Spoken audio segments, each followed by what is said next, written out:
Olá, bem-vindos à nossa refeição diária, ao banquete da dieta do Cordeiro. Estou eu aqui, Marina Maprilhan com Ruyan, para te servir mais um prato, mais uma porção, um capítulo do meu livro, O Cordeiro Marinado em Porções, capítulo 33. No episódio anterior de ontem, enquanto estudava aquela parábola do servo vigilante e fiel e do servo insensato e infiel, onde retratamos o perfil de cada personagem, né? O senhor, o mordomo e o servo, na verdade foi há 2 capítulos atrás, né? Fui levada a compará-la com outra parábola muito semelhante, inclusive intitulada Parábola do Senhor e seu servo. Fiquei intrigada toda aquela semana porque não estava entendendo uma aparente contradição entre elas. Minha sorte foi que, por ocasião da semana passada, ou melhor, né, quando eu escrevi o livro, deixa eu explicar para quem não ouviu a abertura, a apresentação, que são os 2 primeiros vídeos, e o link está aí na descrição do vídeo. É, Quando eu escrevi o livro, eu escrevia um capítulo por semana, aos sábados. Que, na verdade, naquela época, em 2018, quando eu comecei, e depois continuei em 2019, a segunda parte, que é essa que estamos estudando, e assim consecutivamente, cada ano uma parte, então foram 5 anos. Como eu escrevia por semana, eu coloquei aqui, né, que para minha sorte foi que, por ocasião da semana passada ter a comemoração do Dia dos Pais, eu tive uma boa desculpa para mudar de assunto e deixar aquela pendência ainda de molho no azeite da unção, marinando, né, no óleo santo, até que ele iluminasse a lâmpada do meu entendimento e eu compreendesse a revelação daquele paradoxo. Agora, abusei no linguajar evangeliquez, né? Misericórdia. Bom, chega de delongas, vamos direto ao assunto. Então, na parábola do capítulo 31, o senhor do servo vigilante e fiel afirmava que quando ele retornasse e encontrasse tudo em perfeita ordem, ele chamaria seus servos à mesa e se vestiria para servi-los. Foi então que, em contrapartida, na parábola de hoje, a conduta do Senhor para com o servo bom e fiel parece não corresponder com aquela. Repare, eu vou ler Lucas 17, de 7 a 10. Diz assim: E qual de vós terá um servo a lavrar ou a apacentar gado, a quem, voltando ele do campo, diga: Chega-te e assenta-te à mesa, e não lhe diga antes: Prepara-me a ceia, cinge-te e serve-me até que tenha comido e bebido, e depois comerás e beberás tu. Porventura, dá graças ao tal servo porque fez o que lhe foi mandado? Creio que não. Assim também vós, quando fizerdes tudo o que vos for mandado, dizeis: somos servos inúteis, porque fizemos somente o que devíamos fazer. E agora? Como sair dessa? De imediato não confunde? Estava tão bom pensar naquele reconhecimento e retribuição do Senhor bonzinho da semana retrasada, né? Que foi o capítulo retrasado. Esse aí agora parece tão ingrato e arrogante. Mas vamos notar que não é bem assim se nos atentarmos às construções das frases e das falas. Além disso, não foi só a observação da letra que me ajudou na interpretação dos textos. Foi, sobretudo, a experiência própria com a prova que meu mestre me aplicou para eu viver na prática esse ensinamento.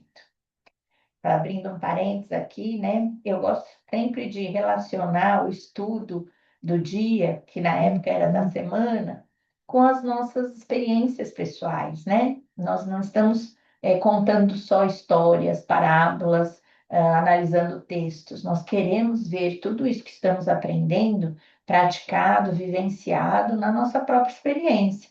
Então, isso acontecia muito, né? Na época em que eu escrevia esses estudos, em 2018, 19, 20, porque eu tinha isso vivo, né? Estava passando, escrevendo e vivendo. Então, aconteceu na ocasião desse capítulo. Vamos analisar três pontos aqui agora. O primeiro ponto é o que queremos ouvir do nosso Senhor, ou, no caso, dos nossos pais, mães, das nossas autoridades, dizendo assim, né? Então, empolgados com o perfil bondoso do Senhor, do capítulo retrasado, e de certa forma convencidos de que fazemos bem o nosso bom trabalho, é natural que iremos querer receber elogios, reconhecimentos e, honestamente, até mesmo agradecimentos. É próprio do ser humano esperar recompensas, pois dificilmente alguém faz as coisas sem visar interesses próprios e pessoais. Sim, na esfera corporativa é comum os patrões motivarem seus subordinados com gratificações e participação nos lucros, por exemplo. Portanto, notemos que na narrativa da parábola não está explícito que o Senhor não deva prestar este reconhecimento com recompensas em gratidão, mas subentende-se que isso não seria o natural, considerando a posição dos direitos e deveres de cada um. Eu acredito que neste primeiro ponto, nossa preocupação não deve ser com o que o Senhor deva fazer para nós, mas o que nós, servos, devemos querer ouvir da parte dele. Ou seja, deve haver uma consciência real do senhorio de Cristo sobre nós, tanto quanto da nossa sujeição a ele, sem esperar retribuições, sem alimentar motivações interesseiras ou autopromocionais. Isso está tratando, né, internamente do nosso coração. Você reconhece que essa expectativa indevida de esperar recompensas denigre a motivação de servir? Temos que nos colocar dos dois lados, né? Do lado do Senhor e do lado do servo. Então, esse foi o primeiro ponto.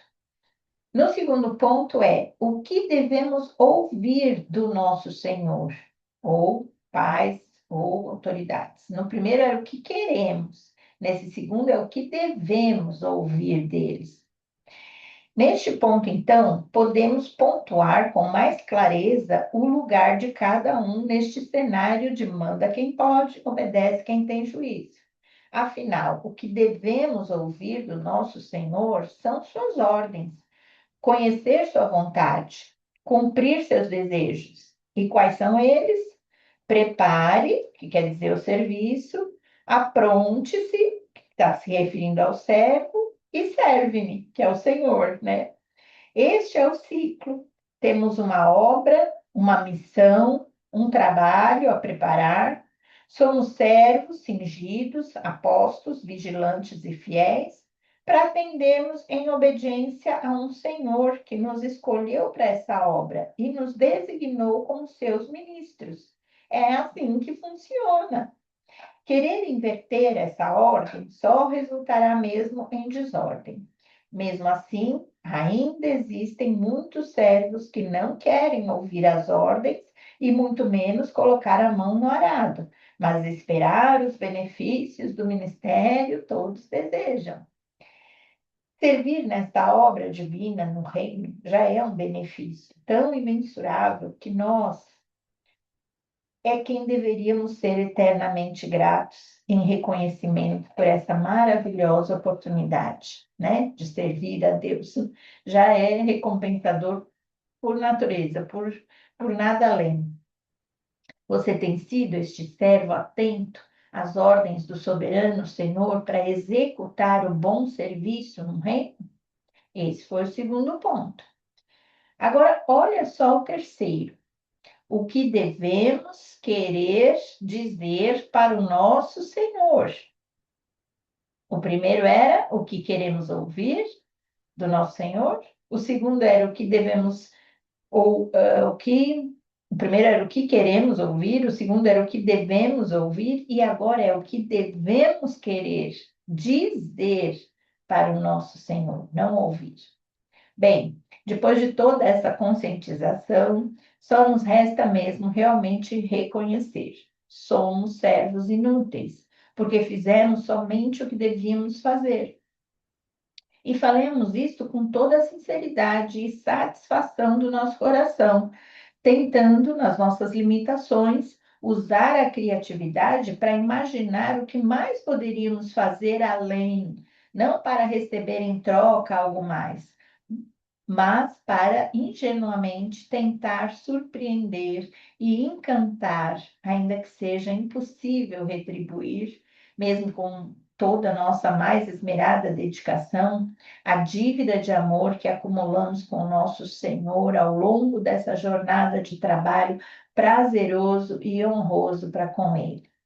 Como queria poder saber e saber poder fazer muito, infinitamente mais além, por quem já fez, tem feito e ainda fará tudo por mim. Você tem respondido com essa humilde condição de servo inútil ao seu amado e bom Senhor? Concluindo aqui, não sei se consegui esclarecer a aparente confusão que indiquei no início, mas desejo e oro para que você tenha também, como eu tive e estou tendo, uma semana, um mês, uma vida de serva inútil, fazendo apenas o que deveria fazer, reconhecendo não merecer por isso nenhuma retribuição, mas adquirir um espírito grato e satisfeito em servir já está sendo meu enorme galardão. Amém? Olha, se não deu para compreender, eu sugiro que você leia e medite, também como eu fiz, deixando, né, marinando no azeite do Espírito, essas duas passagens, a de Lucas 17 e aquela era de Lucas 12.